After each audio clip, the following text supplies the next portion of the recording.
નમસ્કાર. દિવસભરના તાજા સમાચારોમાં તમારું સ્વાગત છે. તમારી સાથે હું છું પિનલગીરી ગોસ્વામી. સમાચારો વિસ્તારથી જાણીએ એ પહેલા મહત્વના સમાચારો ઉપર એક નજર. મિત્રો, આજની વિડીયોમાં વાત થશે નવરાત્રિના એક રાતના પાસનો ભાવ છે 25,000 રૂપિયા. શું તમે કમેન્ટ કરશો? ત્યારે આગળ વાત થશે ગુજરાતના માથે વાવાઝોડાનું સંકટ આવી રહ્યું છે, આગાહી કરી છે અંબાલાલ પટેલે. આગળ વાત થશે ભક્તો માટે મહાકુંભ સ્પેશિયલ ટ્રેન દોડાવવામાં આવશે. રાવણ ઉપર મોંઘવારીનો ઝપેટમાં આવી ગયા છે. ત્યારે વાત થશે નવલખી ગેંગરેપની પેટર્ન પર તપાસ ચાલી રહી છે. રાજ્યભરની પોલીસ પણ જોડાઈ ગઈ છે. ત્યારે આગળ વાત થશે વિહિપા અને બજરંગ દળના કાર્યકરો અને બાઉન્સરો વચ્ચે ઘર્ષણ જોવા મળ્યું છે. નવરાત્રી બાદ વધુ એક વરસાદી રાઉન્ડ આવી શકે છે.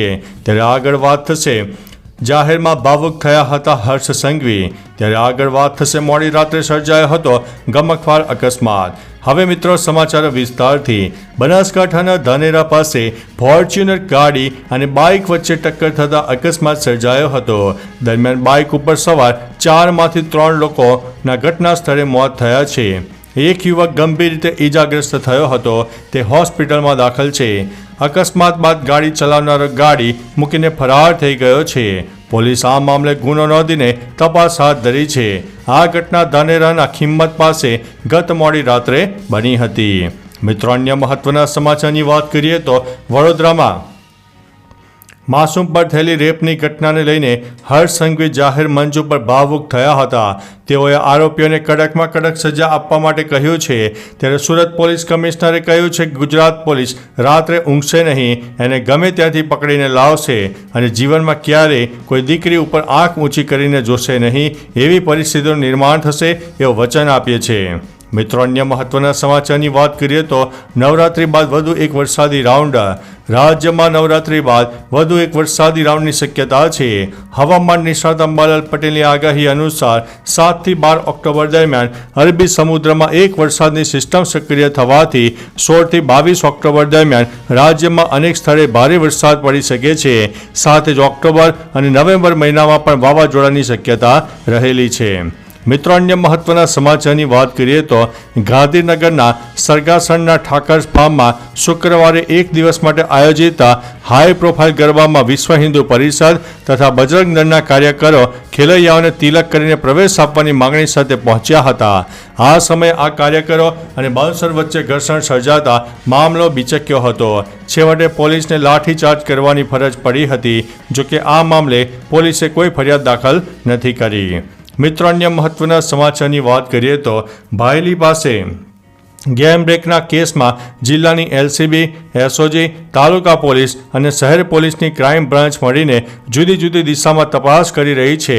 ઘટના સમયે પીડિતા સાથે બેઠેલા સગીર મિત્રે આ સ્થળે આવતા અગાઉ કોઈ મિત્રને જાણકારી આપી હતી કે કેમ, તે દિશામાં પોલીસ તપાસ કરી રહી છે.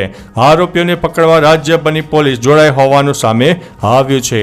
મિત્રો, અન્ય મહત્વના સમાચારની વાત કરીએ તો વિજયાદશમી પર્વને હવે ગણતરીના દિવસો બાકી રહ્યા છે. ત્યારે રાવણના પુતળાને બનાવવાની તૈયારીઓ પૂરજોશમાં ચાલી રહી છે.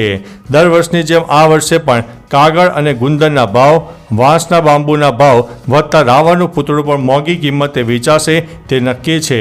હાલ 50 ફૂટ ઊંચા રાવણનું પુતળું 40,000થી વધુ કિંમતે વેચાઈ રહ્યું છે. જોકે કાગળના ભાવ, ગુંદરના ભાવ વધતા રાવણના પુતળાના ભાવ પણ ઊંચકાયા છે. મિત્રો, અન્ય મહત્વના સમાચારની વાત કરીએ તો આગામી 13મી જાન્યુઆરીથી ઉત્તર પ્રદેશના પ્રયાગરાજમાં મહાકુંભ મેળાનો પ્રારંભ થવા જઈ રહ્યો છે. ગુજરાતમાંથી 1 લાખ શ્રદ્ધાળુઓ સામેલ થશે તેવો અંદાજ છે. જેથી રેલવે દ્વારા કુંભ સ્પેશિયલ ટ્રેનો દોડાવવાનું સમયપત્રક તૈયાર કરી દેવામાં આવ્યું છે. 80 સ્પેશિયલ ટ્રેનો દોડાવવાનો પ્રસ્તાવ રેલવે બોર્ડને મોકલાયો છે. જાન્યુઆરીમાં ઉત્તર પ્રદેશ માટેની મોટાભાગની ટ્રેનો અત્યારથી જ ફૂલ થઈ ગઈ છે. મિત્રો, અન્ય મહત્વના સમાચારની વાત કરીએ તો ગુજરાતના માથે વાવાઝોડાનું સંકટ. હવામાન નિષ્ણાત અંબાલાલ પટેલ ફરી એકવાર વરસાદ અને વાવાઝોડાની આગાહી વ્યક્ત કરી છે. તેઓએ આગાહી કરતા જણાવ્યું છે કે 17 ઓક્ટોબરે અરબ સાગર અને બંગાળની ખાડીમાં એક વાવાઝોડું બનવાની શક્યતા છે. આ વાવાઝોડું 19થી 22 ઓક્ટોબર સુધીમાં વધુ એક્ટિવ થઈ જશે. સૌરાષ્ટ્ર અને દક્ષિણ ગુજરાતમાં અસર થશે. દેશના ઉત્તરીય પર્વતીય પ્રદેશોમાં વેસ્ટર્ન ડિસ્ટર્બન્સ શક્યતા રહેતા વાવાઝોડાની દિશા ગુજરાતમાં વરસાદ લાવી શકે છે. મિત્રો, અન્ય મહત્વના સમાચારની વાત કરીએ તો એક રાતના પાસનો ભાવ 25,000 રૂપિયા. શું તમે કહેશો? માતાજીના નવના નોરતા શરૂ થઈ ગયા છે. છેલ્લા કેટલાક વર્ષોથી નવરાત્રિનો વધારે પડતો કોમર્શિયલાઇઝેશન થતું જોવા મળી રહ્યું છે. પાર્ટી પ્લોટનું ચલણ વધ્યું છે. આ વર્ષે અમદાવાદમાં એક પાર્ટી પ્લોટમાં એક રાત્રિના પાસનો ભાવ 25,000 રૂપિયા સુધી પહોંચ્યો છે, તો કેટલીક જગ્યા પર 12,000, 10,000, 9,000 જેવા ભાવ પણ જોવા મળ્યા છે. એટલે કે 9 દિવસનું ટોટલ મારીએ તો લાખ રૂપિયા થાય. આ વિશે મિત્રો તમારું શું કહેવું છે? તો ચાલો મિત્રો, ફરીથી દેશ અને દુનિયાના સુપરફાસ્ટ સમાચાર લઈને મળતા રહીશો. ત્યાં સુધી અમને રજા આપશો. નમસ્તે.